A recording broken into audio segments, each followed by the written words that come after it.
A paz do Senhor, meus irmãos. Meu nome é Thiago Tis, do canal Graça e Conhecimento, e esta é a nossa série Apocalipse Revelado, onde a gente está estudando o Apocalipse versículo a versículo. E hoje nós vamos dar continuidade ao estudo do versículo 6 de Apocalipse. No vídeo anterior, a gente falou aqui sobre Apocalipse 6, a parte em que a Bíblia diz que Cristo, ao nos ter comprado com o seu sangue, ao ter lavado os nossos pecados por meio do seu sangue, ele nos constituiu reis e sacerdotes. Então, no primeiro vídeo, nós falamos sobre a restauração do reino. Hoje eu quero falar sobre a restauração do sacerdócio.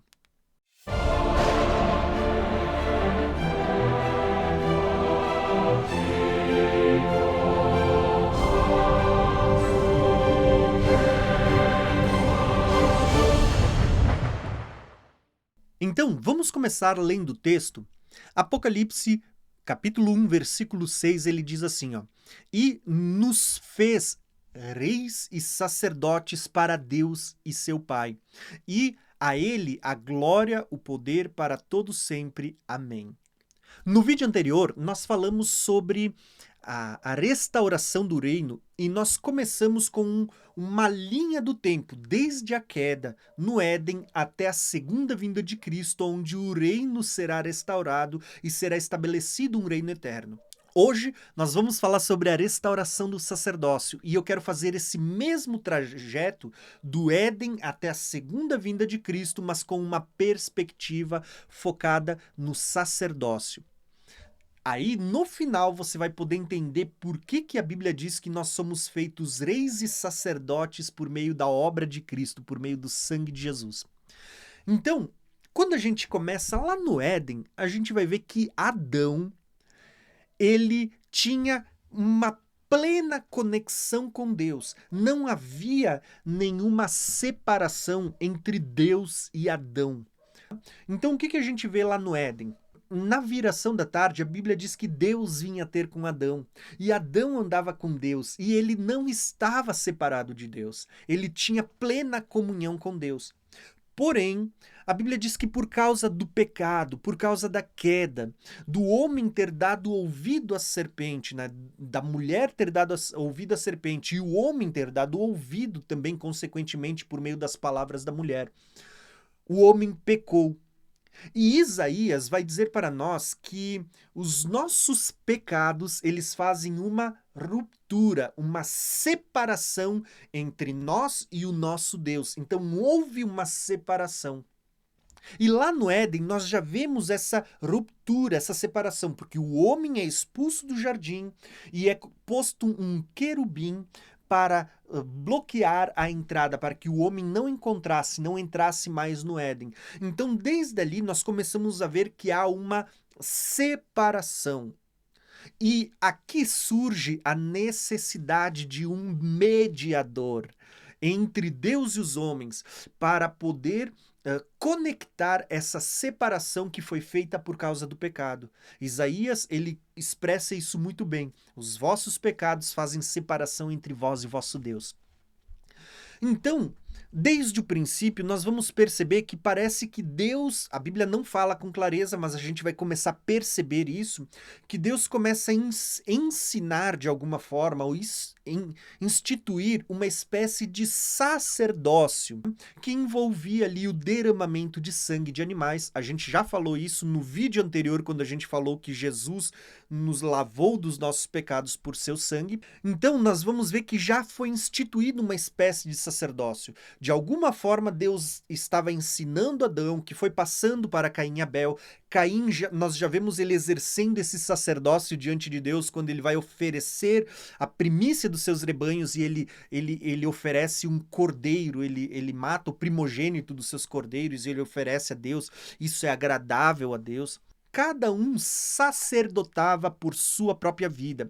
Cada um oferecia o derramamento de sangue. Então, na era patriarcal ali, isso é muito comum. Nós vamos ver Enos começando a buscar a Deus, Noé oferecendo sacrifício, levantando altar e sacrificando, Abraão oferecendo sacrifícios a Deus, inclusive ele vai oferecer o seu próprio filho como uma oferta de fé a Deus, né?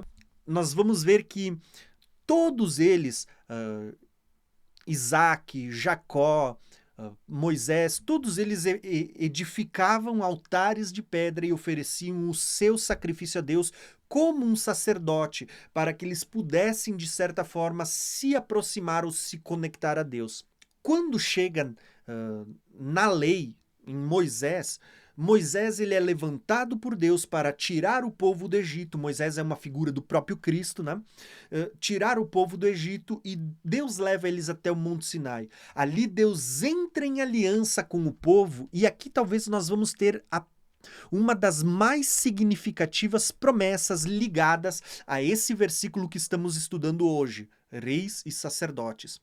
Porque ali Deus entra na primeira aliança que foi feita com o povo de Israel, o povo hebreu que saiu do Egito, os israelitas, e Deus, quando propôs essa aliança, você vê que uma das bênçãos para o povo, se eles fossem obedientes, se eles ouvissem os mandamentos, se eles guardassem a lei de Deus, era que eles seriam um reino sacerdotal. Lembra do texto que estamos estudando hoje? Ele nos fez reis e sacerdotes. Essa bênção, ela foi proposta para o povo da primeira aliança. Eles seriam um reino de sacerdotes, uma propriedade particular do Senhor, se eles fossem obedientes. Então, eles seriam um reino de sacerdotes. Aqui nós já começamos a perceber algo. Primariamente, Deus propôs para todo o povo ser um povo de reis e sacerdotes, não apenas para uma tribo, a tribo de Levi.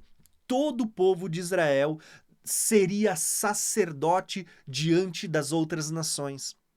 Porém, o critério era, eles deveriam guardar os mandamentos, obedecer a lei, os estatutos do Senhor, guardar a aliança que havia sido proposta. Porém, ainda nos primeiros dias, nós vemos que o povo, ele não guardou a aliança. O povo, ele fez para si um bezerro de ouro, ele quebrou a aliança, ele adulterou com Deus ainda nos primeiros dias, e por causa disso, nós vamos perceber que o povo ele não herdou a promessa de serem um reino de sacerdotes, reis e sacerdotes diante das nações. Pelo contrário, nós vamos perceber que apenas uma tribo herdou o direito do reino, que era a tribo de Judá, e uma tribo herdou o direito do sacerdócio, que era a tribo de Levi. E aqui, nessa passagem, nós temos algo que é precioso. Eu vou contar essa história para vocês, só para vocês entenderem a tipologia que aponta para os últimos dias e como ela é preciosa, tá? Eu já tenho um vídeo, eu vou deixar ele aqui em cima, caso você quiser, mas ainda assim eu quero contar para vocês, só para vocês verem como ela é linda, tá? Se eu não me engano, eu gravei um vídeo lá no Monte Sinai falando sobre isso. Deus entrou em aliança com o povo ao pé do Monte Sinai. E prestem atenção nos detalhes dessa história. Moisés, depois de ter selado essa aliança com o povo, de ter feito o derramamento de sangue ali no pé do Monte Sinai, aspergido sobre a lei, aspergido sobre o povo, nós vamos ver assim ó, que Moisés ele sela, ele propõe, ele sela uma nova aliança com sangue de animais, e depois Moisés ele vai subir ao monte, aonde Moisés vai ficar ali 40 dias. Grave cada expressão que eu estou falando para vocês porque é importante. Moisés fica 40 dias. Ao final dos quais, o povo que estava ali embaixo, o povo começa a titubear e o povo começa a olhar e apostatar das leis dessa primeira aliança. Então, o povo ele começa a declarar, pode ser que Moisés tenha morrido, Moisés pode não voltar mais. Então o povo diz, façamos para nós um Deus que vá diante de nós. Então, alguns do povo propõem isso e eles fazem para si um bezerro de ouro, lá no pé do Monte Sinai. Quando estava para se completar os 40 dias, quando estava próximo da descida de Moisés de novo do Monte Sinai para voltar para o povo, nós vamos ver que o povo apostatou dessa primeira aliança e o povo fez para si outro Deus, uma imagem de um bezerro de ouro ao qual o povo começou a chamar de o seu Deus e prestar culto e adoração, a cantar, a fazer festa. E então Deus lá do monte, Deus olha e diz assim: Moisés, o povo já quebrou a aliança. Então Moisés ele desce do monte após 40 dias e quando Moisés chega aqui ele encontra o quê? Aqueles que deveriam fazer parte da aliança, da primeira aliança estabelecida no Sinai, adorando um bezerro de ouro. O povo havia apostatado. Então Moisés ele vai chamar e ele vai dizer assim, ó, aqueles que pertencem a Deus, passem para o meu lado. Ou seja, aqueles que não adoraram o bezerro de ouro, aqueles que não compactuaram com essa decisão, ele diz, passem para o meu lado. E nós vamos ver ali que a Bíblia diz que a tribo de Levi, somente os levitas, né, da tribo de Levi, que era a tribo da qual Moisés também fazia parte, passaram para o lado de Moisés. Então Moisés, ele dá uma ordem agora e ele vai dizer assim, ó, desembanhem a sua espada, unjam as suas mãos e exterminem aqueles que adoraram ao bezerro de ouro. Então, nós temos aqui basicamente três grupos, né? Quando Moisés desce, aqueles que passaram para o lado de Moisés, aqueles que foram mortos à espada e os que permaneceram com vida das demais tribos. Agora, por que eu contei essa história para vocês? Porque isso foi o que aconteceu na primeira aliança. Mas isso é uma figura perfeita, irmãos, perfeita do que vai acontecer na segunda aliança, que foi selada agora por Cristo. Na primeira aliança, nós vemos que Moisés, ele desce do monte com a proposta de Deus de fazer uma aliança, o povo aceita essa aliança, ela é selada com o sangue de animal e Moisés sobe de novo. Na segunda aliança, Cristo desce dos céus com a proposta de uma nova aliança com superiores promessas e ele sela essa nova aliança com o seu sangue. A própria ceia é um símbolo disto. Este cálice é o sangue da nova aliança selada, né, com o meu próprio sangue.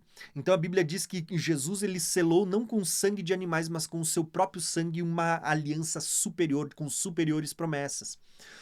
Então, na primeira aliança, Moisés desce do monte e sela uma aliança com o povo e sobe de novo ao monte. Na segunda aliança, Cristo, o próprio Filho de Deus, ele desce do Monte Sinai, do Monte Sião, ele sela uma aliança, a nova aliança no seu sangue, sobe, e ali, olha só que interessante, Moisés passou 40 dias na presença de Deus no Monte Sinai. Esses 40 dias não estão ali por um acaso. Porque 40 dias aponta para 40 jubileus. 40 jubileus é o equivalente a 2.000 anos. Quando estiver chegando ao final dos 2.000 anos, e aqui entra uma questão, irmãos, a gente está vivendo eu não creio na doutrina da iminência, mas eu vejo que nós estamos vivendo às portas da vinda do Senhor, na iminência dos últimos momentos. Nós podemos dizer, a gente está vivendo nos últimos momentos, tá? Por isso que eu digo que eu creio que a vinda do Senhor está muito próxima, tá? Porque esses 40 dias de Moisés aponta para 40 jubileus a partir da subida de Jesus, e 40 jubileus dá praticamente 2.000 anos, ou seja, irmãos, a gente está vivendo próximo à vinda de Jesus. Então, só que olha o detalhe, quando Moisés ainda estava no monte, estava para se completar os 40 dias, nós vamos perceber que o povo aqui embaixo começou a apostatar e fez para si um bezerro de ouro e começou a prestar culto a um bezerro de ouro. Quando Cristo estiver para voltar após esses 2 milênios, se tudo estiver correto, como a gente interpreta, nós vamos perceber que aqui a Bíblia diz que será instituída a imagem da besta, né? Que também aponta para uma imagem de ouro, que é a cabeça da grande Babilônia, lá de Daniel, né? Daniel fala da grande Babilônia, que era representada pelo ouro, nós vamos ver que no Apocalipse existe uma grande Babilônia e existe uma imagem da besta. Então, eu creio que sim, essa imagem da besta do livro do Apocalipse, que a gente ainda vai estudar mais para frente, ela aponta justamente para esse bezerro de ouro, que o povo vai estar adorando. A própria Bíblia diz para nós que a vinda do Senhor não acontecerá sem que antes seja revelado o homem do pecado e sem que antes venha a apostasia. O que é apostasia? Pessoas abandonando a fé. Assim como houve apostasia nos dias de Moisés antes da sua descida, haverá uma apostasia e uma adoração a um ídolo antes da descida de Jesus. Porém, aqui é que começa a ficar interessante, irmãos, porque completando-se 40 dias, Moisés desce de novo e ele chega ali e Moisés vai dizer: os que pertencem a Deus passem para o meu lado. Quando Jesus voltar, ainda nas nuvens, Jesus vai olhar para o povo e vai dizer assim, ó, aqueles que pertencem a Deus, subam, subam. E aí a gente vai ver as promessas se cumprindo, os mortos ressuscitando, as portas do inferno não podendo conter a igreja do Senhor, os mortos ressuscitando e os vivos sendo arrebatados para se encontrar com o Senhor nos ares. Aqueles que pertencem a Deus passarão para o lado de Jesus. E a ordem vai ser a mesma que os levitas receberam. Desembanhem a sua espada, unjam as suas mãos, porque vocês vão passar por meio do povo, eliminando a espada. E a Bíblia vai mostrar para nós que na vinda do Senhor, o próprio Cristo vai executar a ira de Deus sobre os povos, e juntamente com Cristo, aqueles que estão do seu lado. E para concluir com chave de ouro, olha que lindo, irmãos. Vocês vão ver que só aqueles que passaram para o lado de Moisés, a tribo de Levi, foi consagrada a oficiar o sacerdócio diante de Deus. Assim como na vinda de Jesus, só aqueles que passarem para o lado de Cristo por meio da ressurreição e do arrebatamento, eles serão feitos reis e sacerdotes durante o milênio. Entenderam? Embora todos nós que aceitamos a Cristo já somos, de certa forma, reis e sacerdotes, já temos já podemos experimentar um pouco daquilo que provém ao mundo vindouro, a plenitude disso só se dará por ocasião da vinda do Senhor. Tanto que Apocalipse, se eu não me engano, Apocalipse 20, quando fala da primeira ressurreição, ela vai dizer assim, ó, esses que participaram da primeira ressurreição, eles reinarão com Cristo e serão reis e sacerdotes. Os que participaram da primeira ressurreição serão reis e sacerdotes. Apocalipse 20 fala isso claramente, irmãos. Então, novamente a gente vê que a história se repete, não há nada novo debaixo do céu, Deus anuncia o fim desde o princípio, tudo aquilo que Deus mostrou por meio de Moisés vai voltar a acontecer agora no tempo do fim, irmãos. Sabe, a Bíblia diz, Deus não faz nada sem antes revelar aos seus servos, os profetas, né? Porém, ainda analisando a primeira aliança, nós podemos ver que Deus estabeleceu uma figura de sacerdócio, aonde aqueles que pertenciam à tribo de Levi, eles exerciam um sacerdócio diante de Deus representando o povo. Então, o povo estava separado de Deus por causa dos seus pecados, mas o sacerdote servia como uma ponte, um representante diante de Deus, para fazer a expiação dos pecados do povo, para que o povo pudesse ser aceito diante de Deus. Por que isso é importante, irmãos? Porque nós vamos perceber que esse sacerdócio, ele era um sacerdócio limitado. Por quê? Primeiramente pelo tempo. O sacerdote oficiava alguns anos, envelhecia, moria e tinha que ser levantado um novo sacerdote. Segundo, porque o sangue do animal ele não era perfeito, ele não podia exercer uma expiação perfeita. Então, ano após ano, esses rituais precisavam ser feitos porque o sacrifício desse primeiro sacerdócio ele não era perfeito. E ele apenas encobria o pecado, mas ele não tinha o poder de limpar, de apagar de vez. Só que nós vamos perceber aqui uma preciosidade, porque muito antes de Deus instituir a primeira aliança, aonde é instituído também esse sacerdócio segundo a linhagem de Levi, né? Nós vamos ver que Deus já havia anunciado que ele estabeleceria um sacerdócio que seria eterno, por meio de Melquisedeque.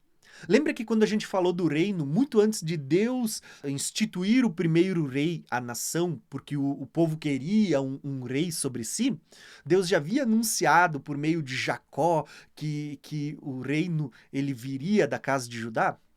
Muito antes de Deus instituir agora o sacerdócio por meio da linhagem de Levi, nós vamos ver que Deus já está anunciando um sacerdócio segundo a ordem de Melquisedeque. Então, a Bíblia vai falar para nós em Gênesis, ela vai falar no Salmo 110, ela vai falar também no livro de Hebreus. Ela vai falar para nós sobre esse sacerdócio da linhagem de Melquisedeque. E vocês vão ver que Melquisedeque está associado a um sacerdócio messiânico, tá? Ao Messias. Então, quando a gente olha para Gênesis, nós vamos encontrar ali, então, Melquisedeque, rei de Salém e sacerdote do Deus Altíssimo, que trouxe pão e vinho a Abraão e ali eles participaram de uma ceia. Abraão lhe pagou o dízimo e Melquisedeque o abençoou. O que a gente vê aqui, irmãos? Que Melquisedeque, ele era rei e sacerdote. Olha só que interessante, rei e sacerdote. Sobre o que a gente está falando hoje? Que Cristo, quando ele nos lavou dos nossos pecados por meio do seu sangue, ele nos constituiu reis e sacerdotes. Começa a perceber isso nas Escrituras como um todo? Então, quando a gente vai ler o Salmo 110, o próprio Moisés, profeticamente, ele está anunciando um sacerdócio que não seria da sua linhagem levítica, mas que seria segundo a linhagem de Melquisedeque, que seria uma linhagem de reis e sacerdotes, não apenas rei ou sacerdote, mas rei e sacerdote. Então, o Salmo 110, ele diz o seguinte, versículo 2, eu vou ler só alguns versículos. Ele diz assim, ó, o Senhor estenderá o cetro do seu poder sobre Sião e dominará sobre os seus inimigos. Esse cetro fala o quê? De reino, de reis. São as mesmas palavras que a gente viu no estudo anterior, quando a gente viu que Jacó abençoa a Judá, dizendo que o cetro nunca se apartaria da sua casa. São as mesmas palavras que vão ser proferidas não só para Cristo aqui, mas para a igreja, onde é dito que ao que vencer, regerá as nações com a vara de ferro, com o cetro. Né? Então você vê que a mesma coisa que é falado sobre Judá, é falado sobre Cristo, vai ser a promessa ao que vencer, aqueles que fazem parte da igreja vencedora. Só que o Salmo 110, ele fala de reino, mas ele também fala de sacerdócio. Olha só que legal. Versículo 4 diz... E o Senhor jurou e não se arrependerá. Tu és sacerdote para sempre, segundo a ordem de Melquisedeque. Perceberam? Salmo 110, Moisés está profetizando acerca do reino messiânico, dizendo que Cristo, aquele que se assentou à direita do Pai, ele também seria sacerdote segundo a ordem de Melquisedeque. Por quê? Porque Melquisedeque, ele era rei de Salém e sacerdote do Deus Altíssimo. Lembra que Salém é Jerusalém, né? Na época, Jerusalém não existia, mas Salém é Jerusalém. Então, aqui eu vou abrir aspas para fazer um comentário, né?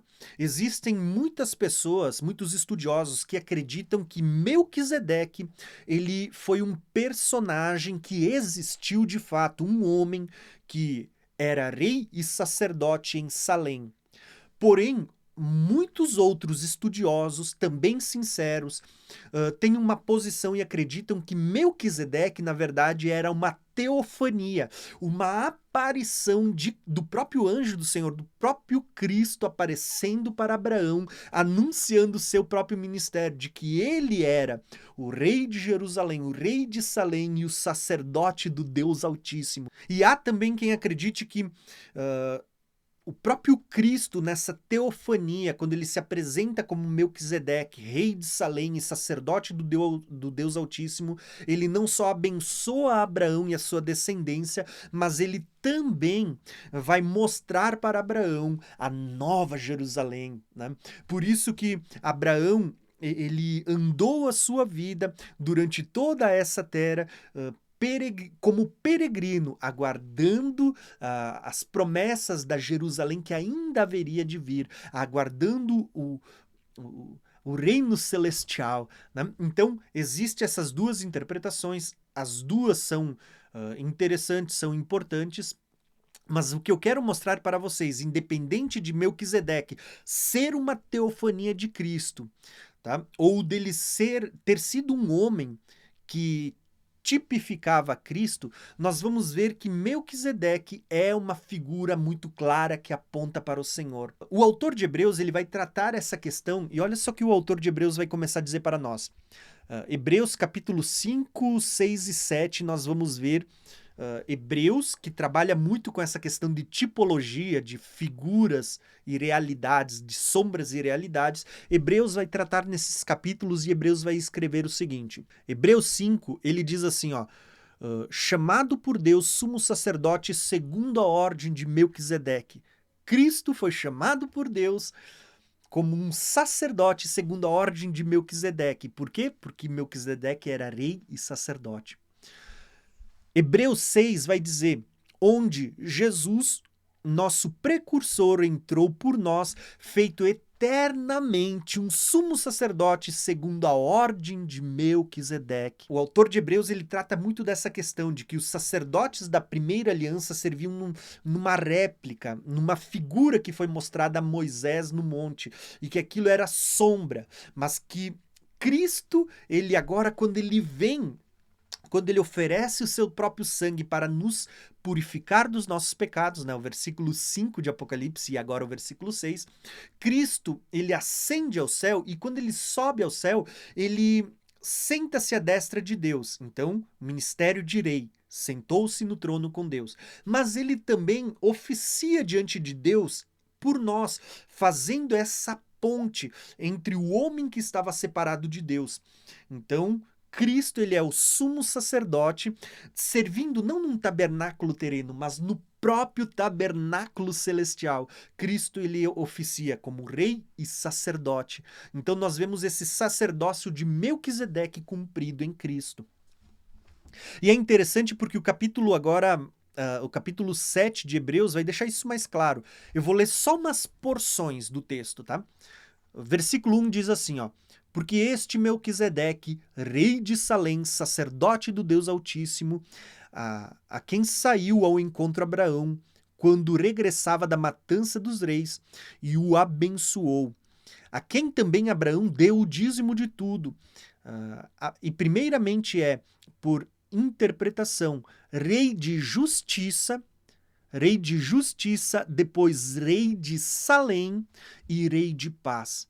Irmãos, essas figuras que o autor de Hebreus está usando, ele está usando não só para falar de Melquisedeque, mas porque ele queria mostrar como Melquisedeque aponta para Cristo, o rei de justiça, o rei da nova Jerusalém e o rei de paz.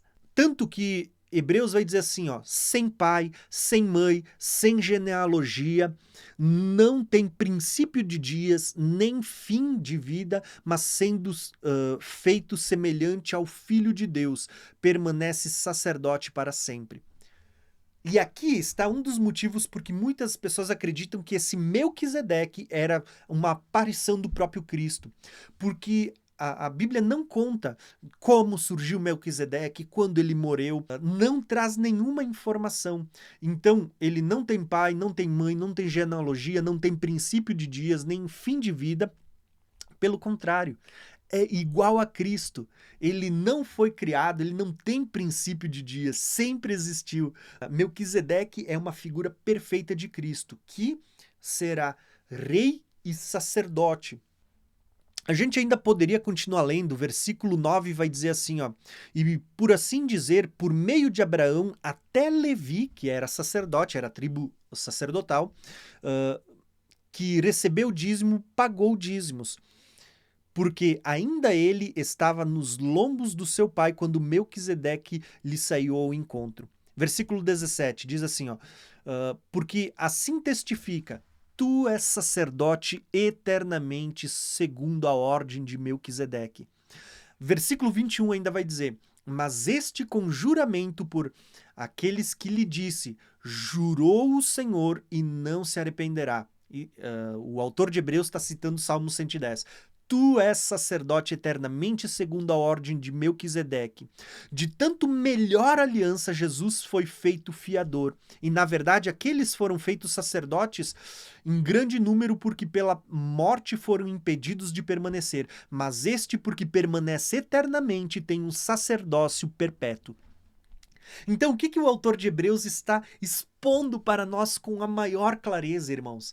Ele diz, aqueles sacerdotes da linhagem levítica, eles eram falíveis, eles envelheciam, eles moriam e o sacerdócio tinha que ser passado de geração a geração diante as suas descendências. Mas por meio de Cristo, Cristo é um sacerdote eterno que não passará. Lembra da promessa de reis que a gente abordou no vídeo anterior, no estudo anterior, aonde Cristo ele reinará e será um reino eterno que não passará? O sacerdócio também é um sacerdócio eterno que não passará. Por isso o autor de Hebreus diz um sacerdócio perpétuo. Nós precisamos compreender tudo isso porque vocês vão perceber que houve na vinda de Jesus uma transição de aliança. Na velha aliança, só quem pertencia à tribo de Levi podia ser sacerdote. Mas quando Cristo vem, lembra, Cristo é da tribo de Judá, então ele tinha direito a ser rei. A promessa de que o cetro não passaria da casa de Davi até que viesse Siló, até que viesse o Cristo. Quando Cristo viesse, o reino seria dele. Tanto que depois de Cristo, você vê que Jerusalém foi destruída e não há mais reis sobre Jerusalém, porque isso passou para Cristo e ele será estabelecido na segunda vinda. Não tem mais reis sobre Jerusalém.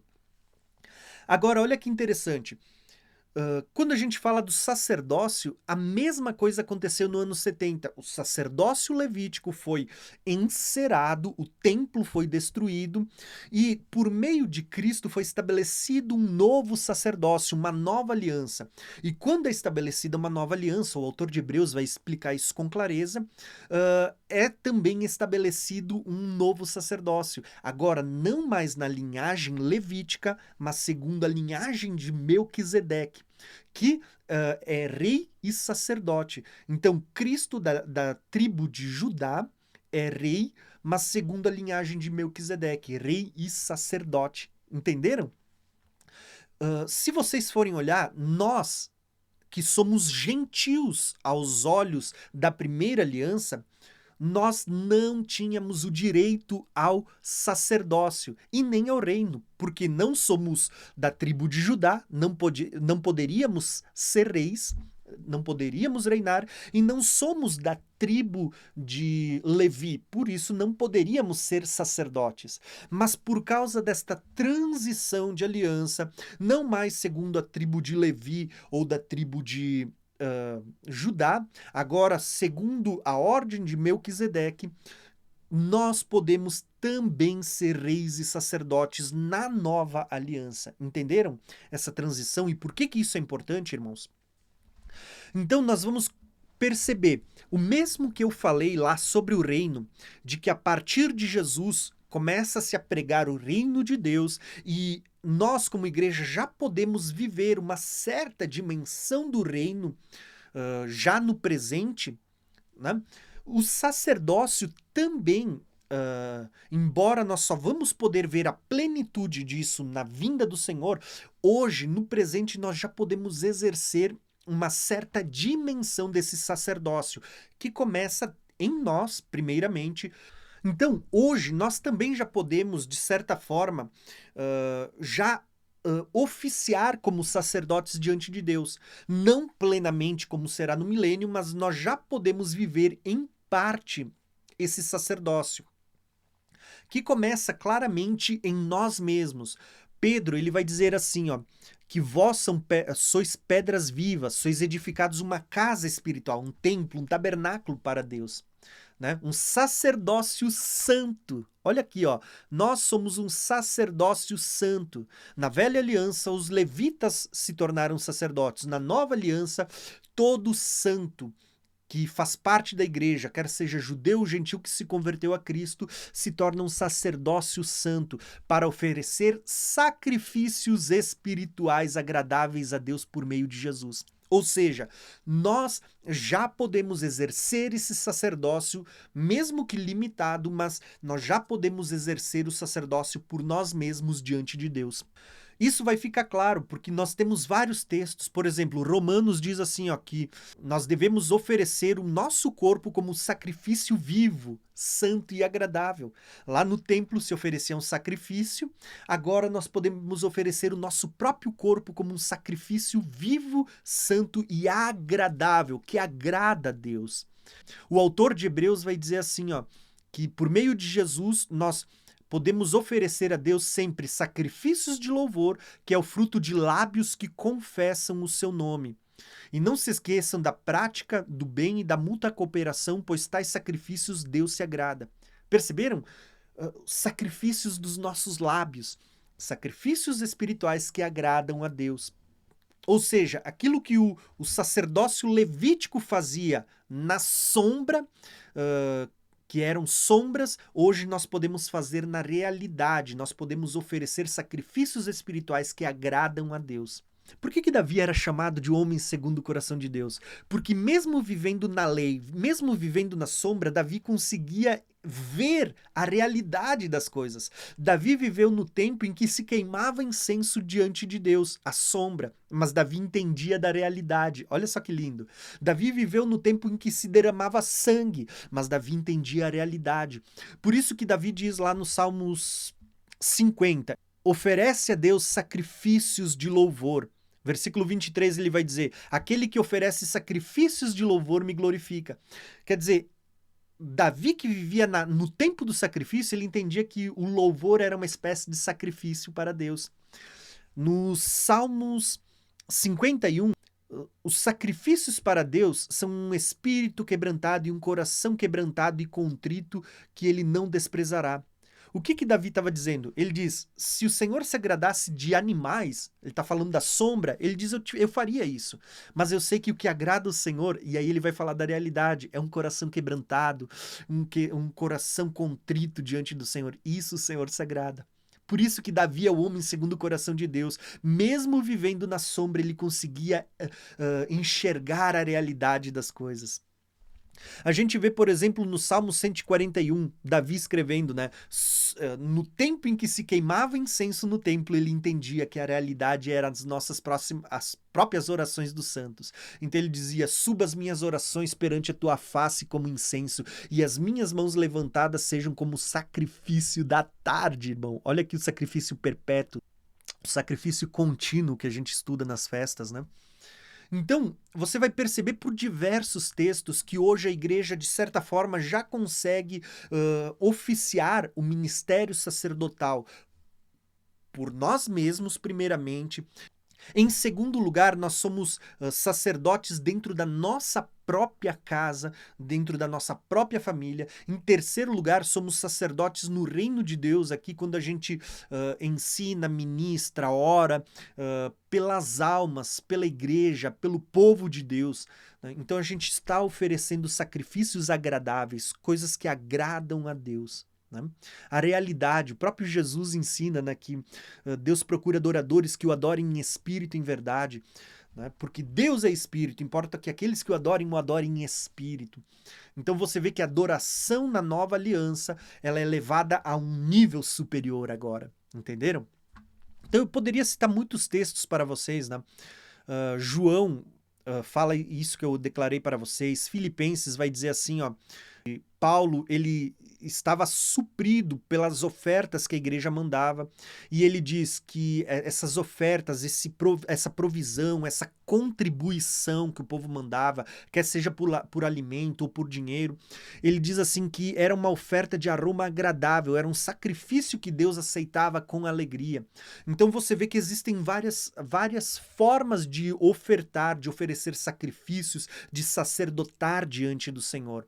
Sabe quando você oferta, quando você abençoa alguém que está no reino de Deus, que está pregando a palavra, você está também sacerdotando e oferecendo diante de Deus, na nova aliança, ofertas agradáveis a Deus. Então, poderia falar muitas coisas para vocês.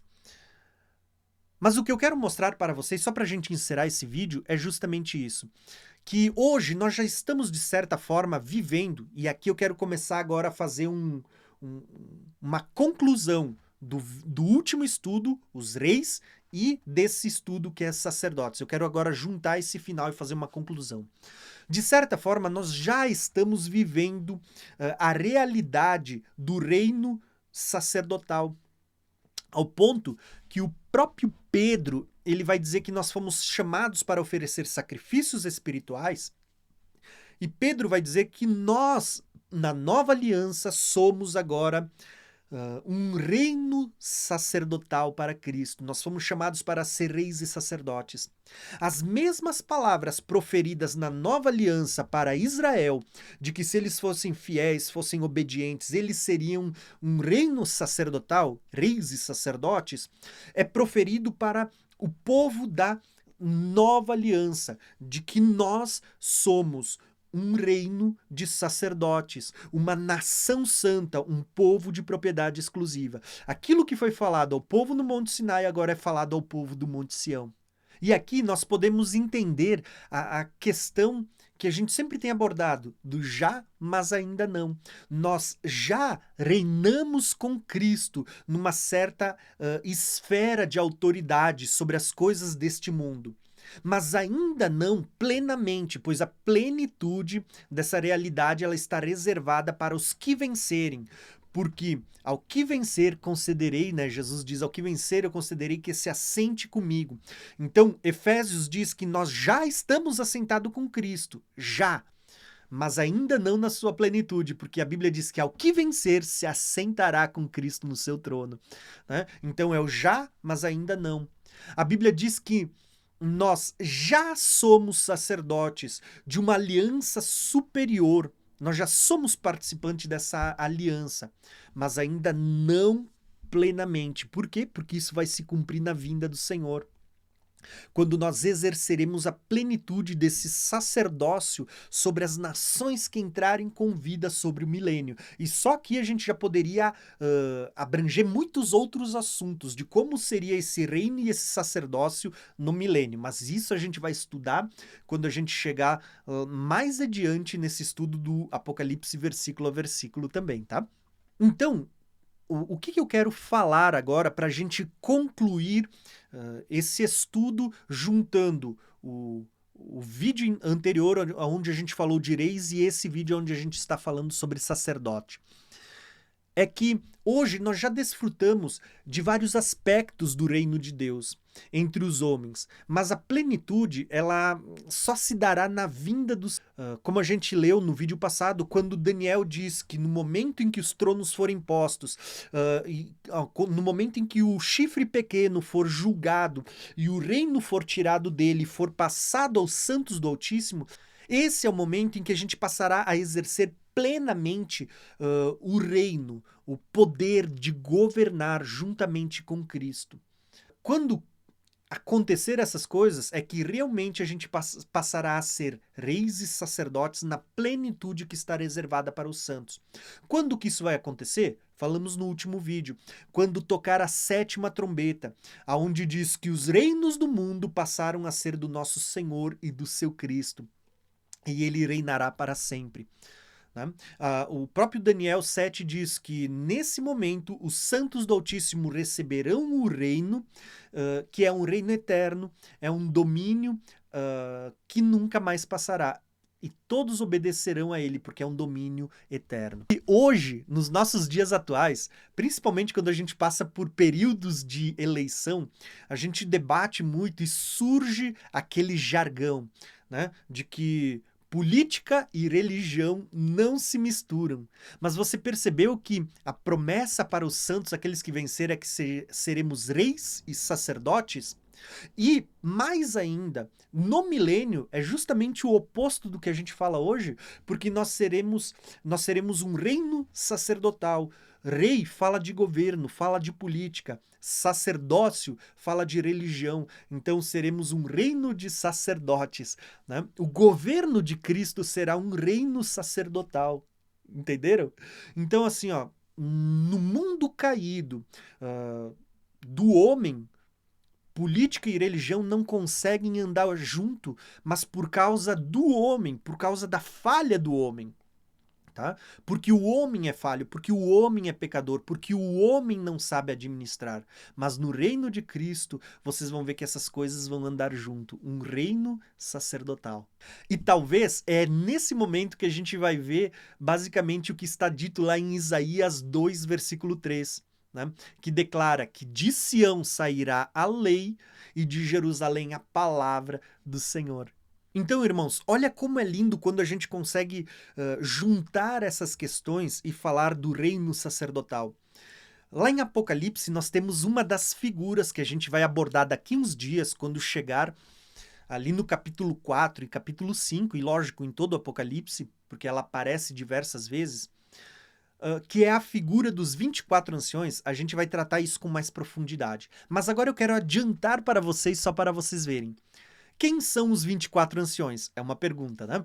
Eu hoje consigo perceber que os 24 anciões são uma figura que aponta para os santos de todas as épocas, para a igreja do Senhor de todos os tempos, tanto da primeira aliança, a congregação dos santos da primeira aliança, como a congregação dos santos na segunda aliança, composta tanto por judeus como por gentios.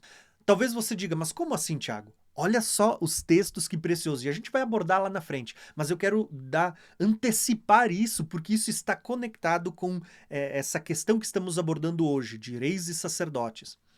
Os 24 anciões que estavam diante do Senhor, eles tinham trono. Estavam vestidos de branco e tinham coroas.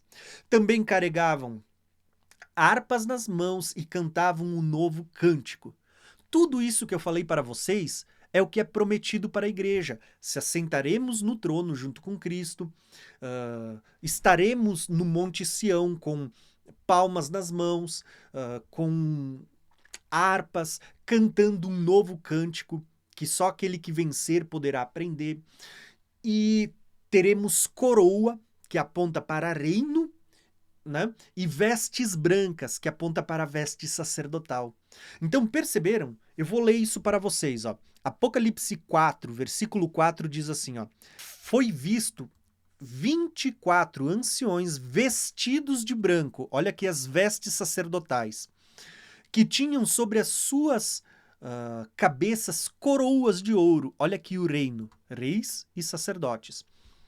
Então, o número 24 aponta para 12 tribos, ou 12 patriarcas e 12 apóstolos, os representantes da velha aliança e os representantes da nova aliança. Então, aponta para o povo da velha e o povo da nova aliança.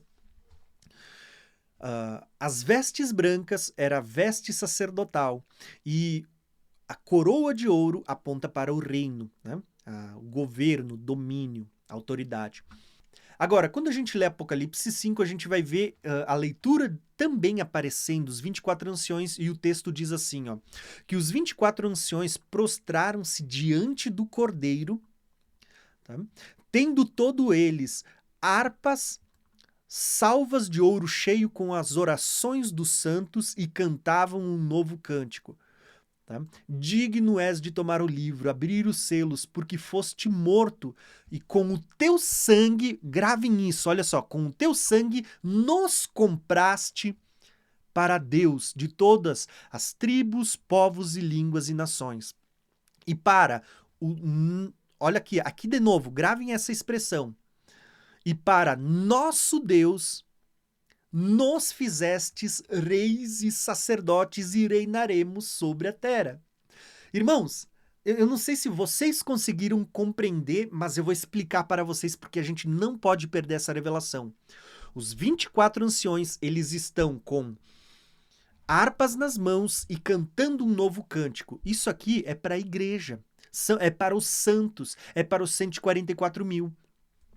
Eles estão com um incenso que é a oração dos santos. Por que os 24 anciões eles estão com as orações dos santos? Será que não é porque eles são a representação, a figura, a tipificação da própria igreja que hoje oferece as suas orações a Deus, que tem a autoridade para se achegar no Santo dos Santos por um novo e vivo caminho aberto pelo corpo de Cristo e apresentar as suas orações diante de Deus?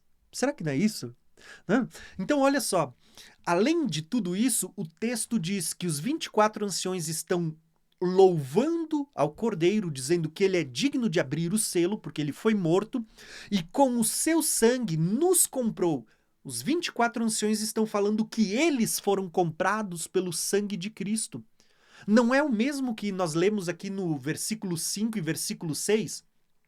Versículo 5 diz que Cristo, com o seu sangue, nos lavou dos nossos pecados. Os 24 anciões estão dizendo que com o sangue dele, de Jesus, os 24 anciões, foram comprados. Ele diz, com o teu sangue nos comprastes para Deus.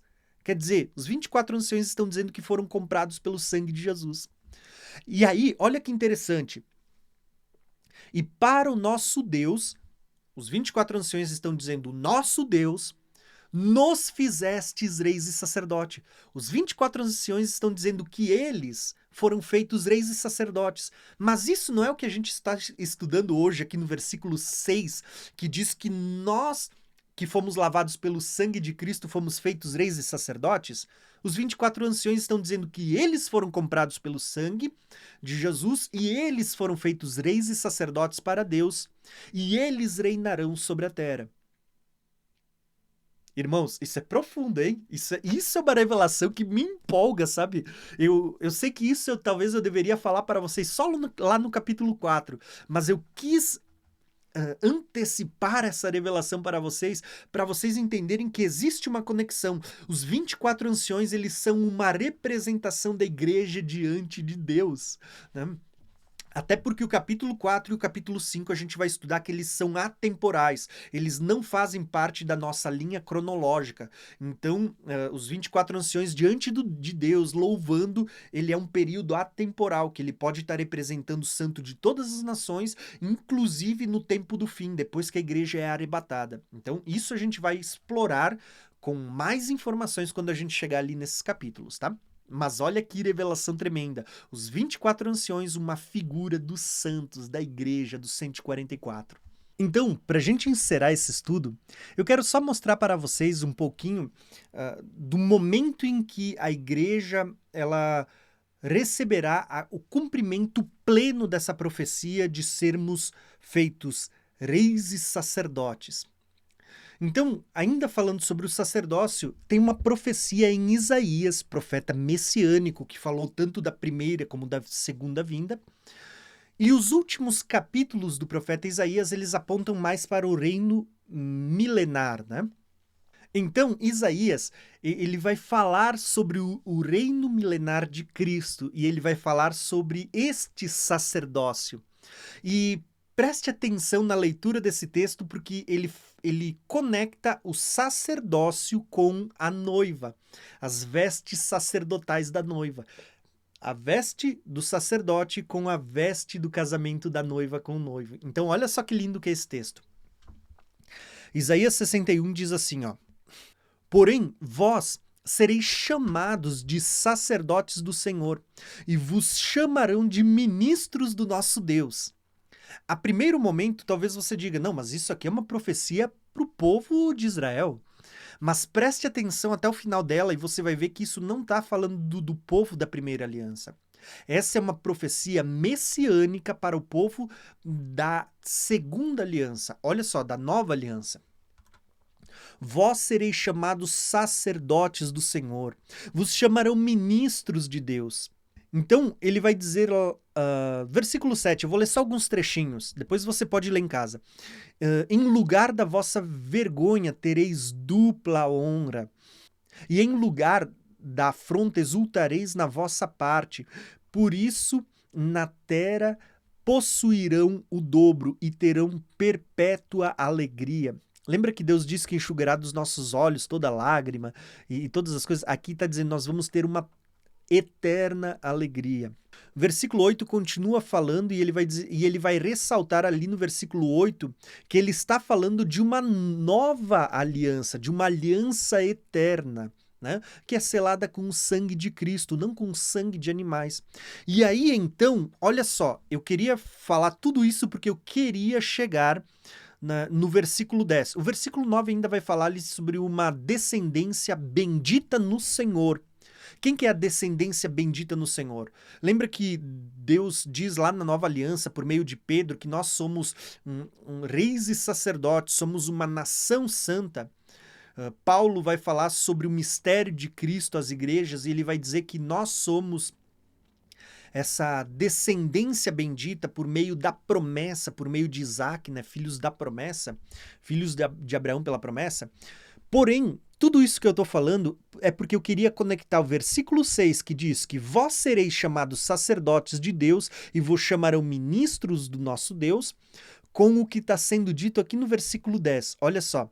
Regozijar-me-ei muito no Senhor, a minha alma se alegrará no meu Deus, porque me vestiu de roupas de salvação, cobriu-me com um manto de justiça. Como um noivo se adorna com turbante sacerdotal e como a noiva que se enfeita com as suas joias. Olha só, vestes sacerdotais e joias. Está apontando para reis e sacerdotes. A mesma figura que eu falei lá atrás sobre os 24 anciões, que eles tinham roupas brancas e coroa sobre a cabeça. Então você vê que lá em Isaías, profeta messiânico, profetizando o reino milenar, ele vai falar que nós seremos chamados sacerdotes do Senhor e chamados ministros de Deus quando o Senhor nos vestir como uma noiva. A pergunta é, quando essas coisas vão acontecer? Quando a igreja vai assumir o reino para governar com Cristo e vai sacerdotar diante das nações?